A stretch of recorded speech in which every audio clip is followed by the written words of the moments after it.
So you decide to go into the forest, and before you know it, you're caught pants down by a bear. You panic, you don't know what to do, and the bear just devours you.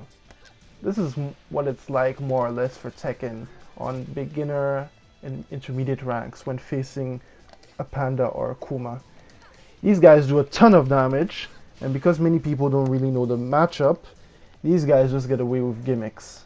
And inherently, because you know you can just eat a ton of damage, you're just scared of them. Something else which also makes you scared of them is the fact that they have this strange hitbox where their legs are a bit further back, so some lows just don't connect. It's more or less a mindset thing. So I just wanted to compile some stuff, put together some stuff which will help you deal with some of these things which happen when you meet these characters online. There's really no need to be afraid of a bear. And after this video, I hope you feel the same way whenever you match up with a Kuma or a Panda. Anyway, let's get into it.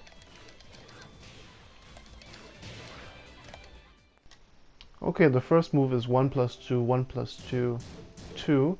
It's not really a big deal, but what you should know is that it's launch punishable if your character has a Wild Rising Punisher. You should definitely do this and keep them in check.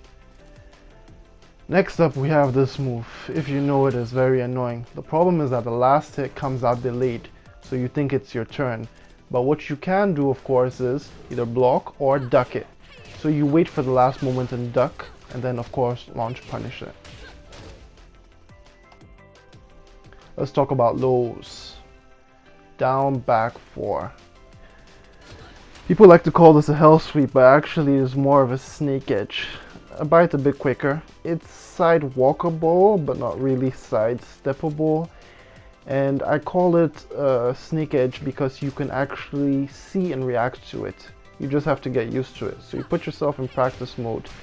You set in a couple of different moves, and this one among as well, and then you see if you can punish it. Next up we have this up back 2.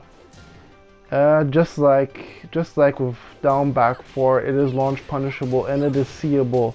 So once again, it's just a matter of a bit of practice, no big deal. And the last low which I want to talk about is forward 3+4. This move is a bit annoying because it covers distance. So all what you need to know is that when the Kumas or the Pandas have a bit of distance, they'd like to bridge the gap with that move, and since it gives a knockdown, they like to throw it out. Be ready. So next up I want to talk about the hunting stance. What makes this stance annoying is that Kuma goes under all highs and he tries to bait you in with lows, and then this move which you see right there is plus on block, but his idea is that he tries to bait you in so he can launch you. So you wait and then you apply the punish after the launch. You shouldn't worry about the big lows because they're seeable, and then you can of course launch punish them as well.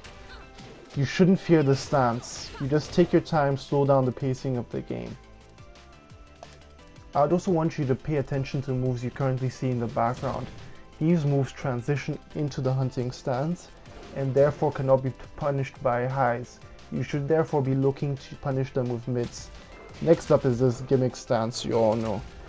There are 2 variations of this. Let's start off with the low. So he can only do the low when his stomach is on the ground and his head is facing towards you. What you also need to know about these moves is that there's a time gap between them, meaning that you can easily go and punish it with a mid which covers both grounded and mid and standing opponents. The other one is of course the mid option, which works when he's on his back and his head is lying on you. It's the same thing. A mid which covers both grounded and standing opponents. Lastly, I'd like to talk about the combos. Sometimes you have to adjust your combos or simplify them depending on your character, hence not everything connects as you just see here.